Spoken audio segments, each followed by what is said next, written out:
Last time we spoke about the history of oyster consumption in the British Isles and about London being one of the oyster capitals of the world. And we imagined being transported by a time machine to England of that time and observing different social classes eating oysters every day, and even several times a day, despite not being dukes, earls, or kings. Oysters were an ordinary dish for everyone. However, not only London was an oyster capital of the world, New York and Paris also shared this title. And today we'll talk about the relationship between oysters and people in New York. Yes, you're right. Who's this? I don't think. Well, the voice does ring a bell, doesn't it, Ruben? Yeah, I think I remember hearing that same voice last time. It's me, the spirit of the oyster, the long-forgotten oyster show. Oh, hello, Oyster. Well, you are our host today, despite you being an English oyster. We are talking about American oysters, but still, I think doesn't matter, does it, Robin? We have to respect the oyster for traveling all the way to the US just for this little interview and this chat. Yeah. Hello, Robin. Hello, oyster. Lovely to see you again. Lovely to see you too. I've missed you. Me too. American oysters were quite lucky at first. That's until the 17th century, when settlers from Europe came to America. Look at the picture. These are Henry Hudson's ships, sailing to where Manhattan is now. It is 1609. And this is Henry Hudson, the English sailor and explorer. And here is a replica of his ship. Imagine how starving they are. After spending months at sea, they have run out of all of their food supplies. And what do they see in the bay? Whales and sea otters, turtles and countless fish. Deep down, there is real treasure. 220,000 acres of oyster deposits. I think you can say the world is the oyster's oyster. Some of these oysters are said to have been almost 1 foot long. Perfectly ready for gathering and eating. That's exactly what happened. The settlers started actively using the food provided by nature. In the USA, enormous oyster beds were located across many of its coasts. There are particularly many oyster beds on the coasts of Washington, California, Alabama, New York, and Maine states. And surely one of the sources of natural food is the seashore. That was the easiest way to find food, and free food as well. No offense, oyster. Thanks to paintings and then photographs afterwards, we can see easily what the process of oyster gathering looked like. Here are the settlers scraping oysters off the rocks and baskets full of oysters next to them. During low tides, women walked along vast shallow areas and collected oysters by hand, put them in big baskets, then sorted the smaller and the bigger ones on the shore. The larger ones were more expensive. You know, children also got involved in oyster collecting. In shallow water, oysters could be harvested using scrapers or rakes. But oyster beds in deeper water required boats and long-handled tongs.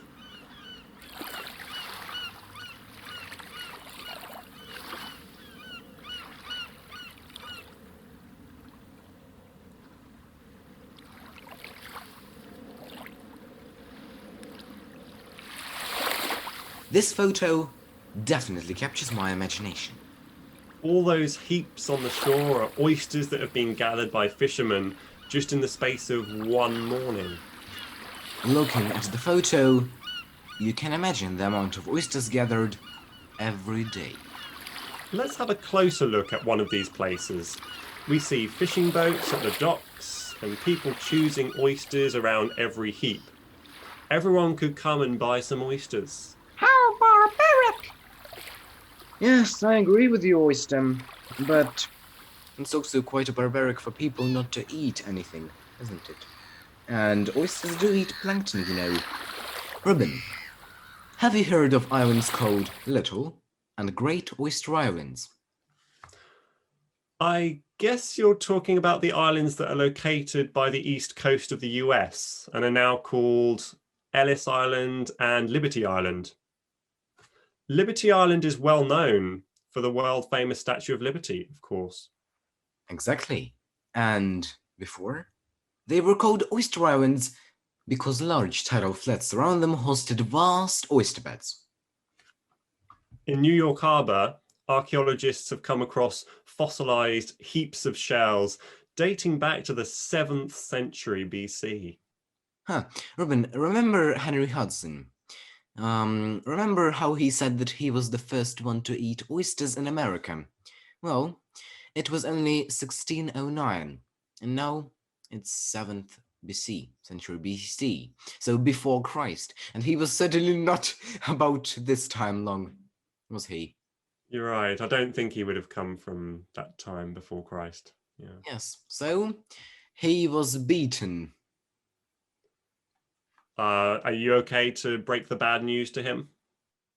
I'm afraid, Ruben, he's already dead until it's too late, so I suppose I can break the news to his ghost, or to his spirit, which I don't think is quite bad-tempered. And one Manhattan street is still called Pearl Street. At one time, it was completely covered by oyster shells. Ruben, I think you agree with me that it's impossible to believe that Manhattan, which is now a very popular New Yorkish borough, looked like this. Oysters were first served to the public in America in 1763, when a primitive saloon opened in New York City in a Broad Street cellar. The oyster trade was developing throughout the 17th and 18th centuries.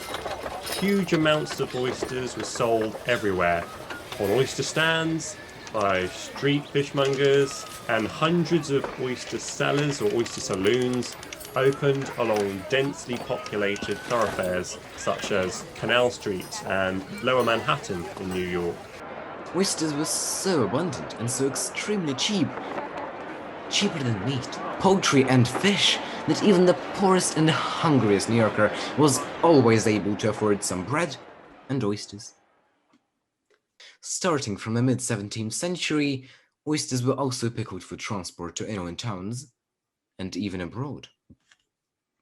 A pickling recipe from the wife of a merchant dating around the 1770s began: take 200 oysters, the freshest you can get. Well, I'm stumped. 200 oysters, just imagine. Barrels of pickled oysters were exported to as far as Barbados. At the same time, oyster stands thrived. Countless stands dotted the streets at lunchtime next to busy places. Their customers were members of both high and low classes of society. Look, I think I know who the owner of this stand is. Really? How do you know that? It's a piece of cake. Just look at the top of the stand. Okay, it's Patrick Bryant. Enterprising stand sellers fought for profitable places in the city. This seller in the lower right-hand corner got himself an advantageous place. I know why this place is so good for the trader. It's in front of the stock exchange. Exactly. He is ready for the lunchtime rush of stock exchange traders and businessmen. Yeah, he's going to have quite a good day. And he looks like he may be working on his own, so I think he may need to find himself a worker. Probably. After a hard day, the working class would go down to the street stands and buy oysters, as well as hot corn and peanuts. Yes, oysters, hot corn and peanuts were a common assortment of street traders. Hot corn and peanuts were given to the buyer in cups. Just like today, popcorn is sold in 2-liter buckets. Whereas oysters were sold in large sacks. Nobody even bothered to count the number of oysters. There were so many. Well, I guess nowadays we don't count the number of pieces of popcorn that we have in our buckets. In this photo, we see a boy selling seafood on an outdoor stall. Even children worked as fishmongers. Look at the way he's dressed. No warm clothes, barefoot. He is holding a jug to get seafood out of the barrel. In 1885, oysters cost 3 cents each, equivalent to 73 cents today. And they dropped to just 1 cent each, equivalent to 25 cents today, by 1889. An oyster craze indeed. Some enterprising businessmen not only owned street stalls, but also employed fishmongers who walked around the town selling oysters. It was very convenient for households, as oysters were delivered right to the door. Have a look at the photo of a woman pushing her oyster cart along the streets of town. Looks like hard work, doesn't it? In the morning, she would get a cart of oysters from her employer and would then walk along the streets, pushing the cart in any weather, come rain or shine. All oysters had to be sold, but it was useless to leave them for the next day, because they would go off quite quickly. City markets, including the Fulton Street Market, built in 1816, were vital centres of commerce for rich and poor alike in the 19th century. These markets offered fresh foods to take away, but some of the city's most famous oyster vendors also operated there. At night, fishermen supplied the seafood to the market stand owners. In order for seafood to be on the stands early in the morning, a lot of people were busy sorting at night. Huge amounts of gathered oysters required many employees to shell them off. An American photographer of the 19th century took this photo of a shucking house. Have a look at the employees at their working places, staring at the photographer with curiosity.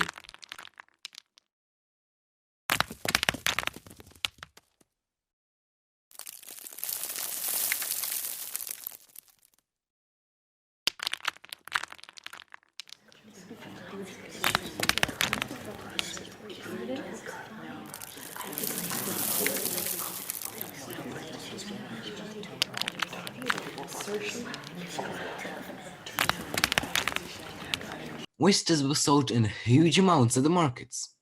Fulton Fish Market alone sold 50,000 oysters daily. It's just a tongue twister. Fulton Fish Market alone sold 50,000 oysters daily. Fulton Fish Market alone sold 50,000 oysters daily. Blah, blah, blah, blah, We blah. could make it harder. We should add an adjective before Fulton Fish Market, like a fabulous. Fabulous Fulton Fish Market alone. Fabulous Fulton Fish Market alone sold 50,000 oysters daily. Usually servants from wealthy families came there to do their shopping. What luck! Here is an oyster market stand with heaps of oysters. Don't be mistaken, not oyster hips, but heaps of oysters on it, and a haughty trader above them.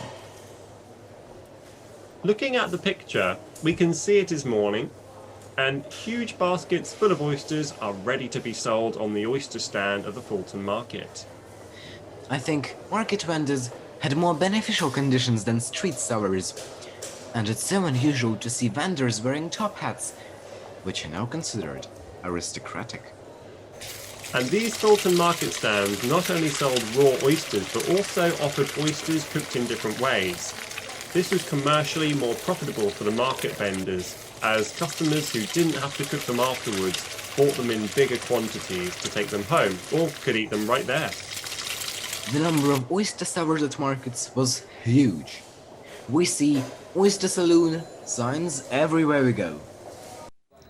Americans were enveloped in a great oyster frenzy.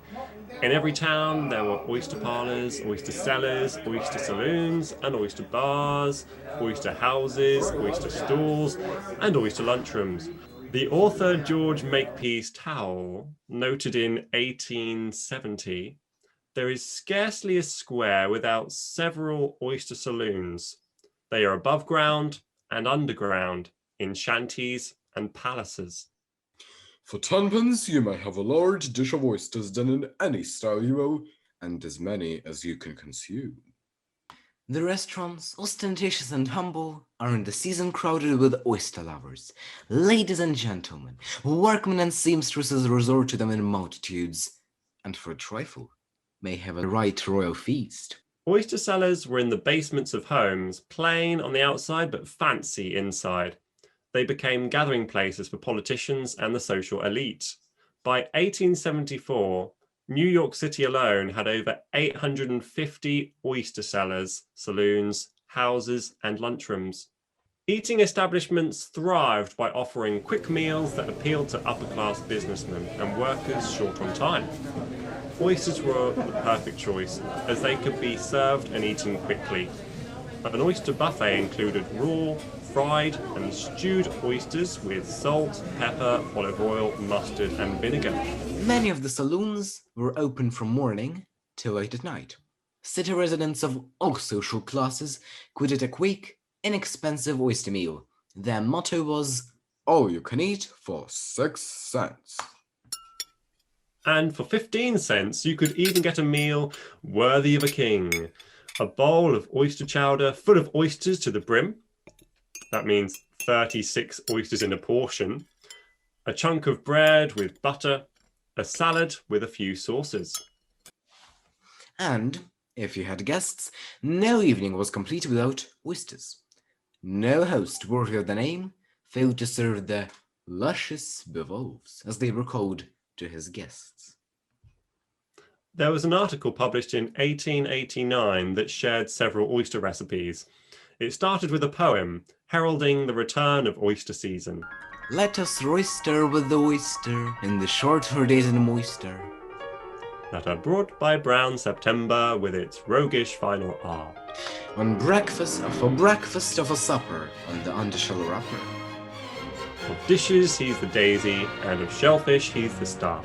We try him as they fry him, and even as they pie him. We're partial to him luscious in a roast. We boil him and broil him. We vinegar and oil him. And oh, he is delicious stewed with toast.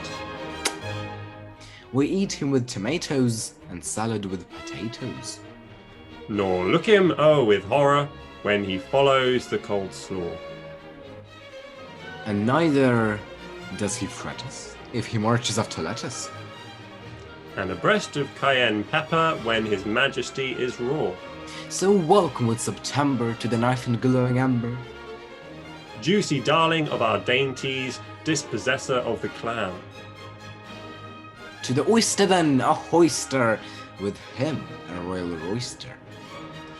We shall whip it through the land of heathen jam. In the beginning of the 19th century, New York was given the title of the international oyster capital, alongside London and Paris. At last, how wonderful it sounded! International oyster capital. January 19th, 1825, the USA. An American entrepreneur and inventor, Ezra Daggett, patented the first ever tin can in history. Oysters became one of the first contents of tin cans. In this photo, you can see what an oyster tin looked like, and a factory department where workers are sorting oysters for being canned.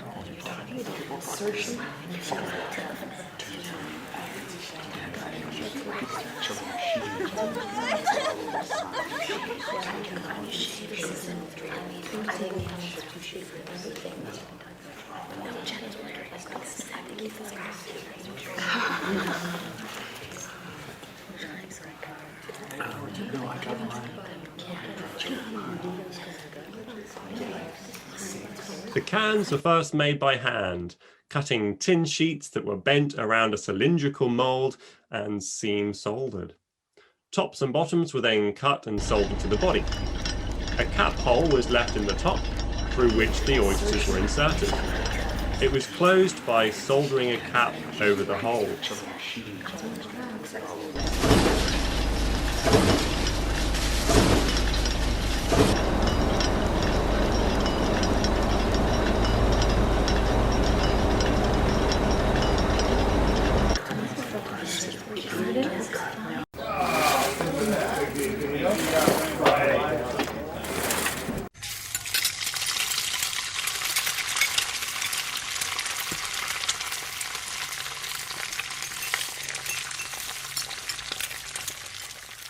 1 million.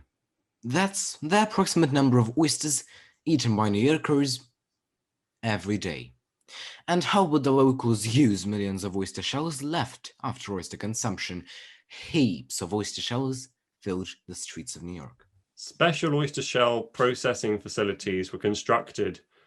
Processed oyster shells were used to make roads and were ground to dust to make a building mortar during the building boom. By the 1900s, more than 1 billion oysters a year were fished. By the beginning of the 20th century, oyster colonies were exhausted. New York didn't pay attention to that fact and continued to collect oysters at an even higher rate.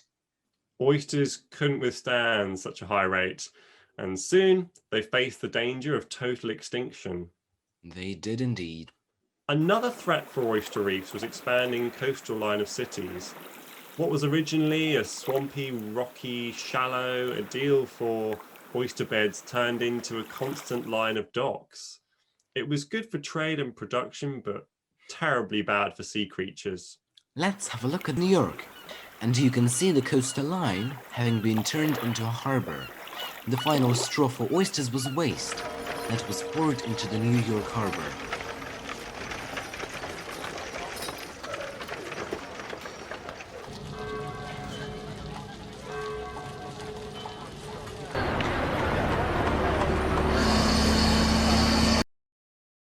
People came up with an idea to create oyster farms and to grow oysters there. However, this process takes a really long time. Poor oysters. And despite the fact that the number of oyster farms grew, it was still unable to compensate for the loss of oyster population in the wild. That's how oysters, before being the food for the poor, formed the current image of a status product. Do you remember that you could have a right royal feast of 36 oysters for 15 cents in the 19th century? And these days, a dozen oysters, that's 3 times as little, will cost us about $25 at our familiar Fulton fish market. Now, oysters can't be called everyday food. Now this bivalve mollusk is highly respected and considered to be an exquisite delicacy. They are put on a dish with chipped ice and are offered in elite restaurants, accompanied not by beer and vinegar, but by expensive wine and a variety of elegant sauces. That's how the status of oysters changed. Just a century ago, people couldn't imagine that such changes would take place. It seemed unbelievable that oyster collection would drop and they would become food consumed by wealthy people rather than everyday food. And that is what the wind of change has brought. It certainly has. So, we've talked about English oysters, we've talked about American oysters. I think we can leave our viewers in a bit of suspense. Yeah. We'll leave it as a cliffhanger so that they wonder what on earth we could be talking about next time. Indeed. Well, I can personally say that I have loved chatting about American oysters. So have I. And I look forward to wherever we may be traveling off to in the near future. And so do I.